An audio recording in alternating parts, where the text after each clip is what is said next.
12 ஆண்டுகள் நோயினால் மிகுந்த வேதனையுற்றிருந்த அந்த பெண் தனது நம்பிக்கையும் எதிர்நோக்கையும் வெளிப்படுத்துகிறார். மோசையின் சட்டப்படி அவர் தூய்மையற்றவர், பொது இடங்களுக்கு வர முடியாது, கடவுள் பக்கமே நெருங்க முடியாது, ஆலயத்திற்கு செல்ல முடியாது. இயேசுவின் மீது வைத்திருந்த நம்பிக்கை, அவரை தொட்டால் குணமடைவோம் என்ற எதிர்நோக்கு மிகவும் ஆழமானதாக வேரூன்றியதாக இருந்ததனால் துணிந்து வருகிறார், குணம் பெறுகிறார்.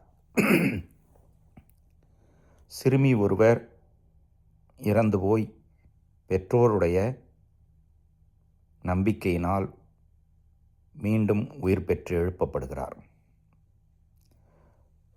பாவத்தினாலோ நோயினாலோ வேதனையினாலோ பிரச்சனைகளினாலோ நாமும் நம்பிக்கையற்ற ஒரு நிலைக்கு பல நேரங்களிலே தள்ளப்பட்டு விடுவோம்.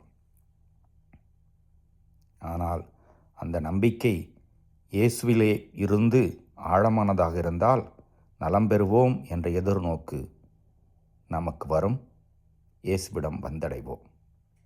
அதிலும் குறிப்பாக ஒப்புரவு அருட்சாதனம் என்ற அந்த திருவருட்சாதனம், நற்கருணை என்ற அந்த ஒப்பற்ற அருட்சாதனம், இவற்றின் மூலம் குணமும் நலமும் நம்மால் பெற முடியும். இந்த உலகிலே கடவுளுக்குரிய பிள்ளைகளாக வாழ்வதற்கு அந்த 2 அருட்சாதனங்களும் பேர் உதவி. பயன்படுத்திக் கொள்வோம், நம்புவோம், நலம் பெறுவோம். இறைவன் என்னும் வாழ்த்து பெறுவாராக.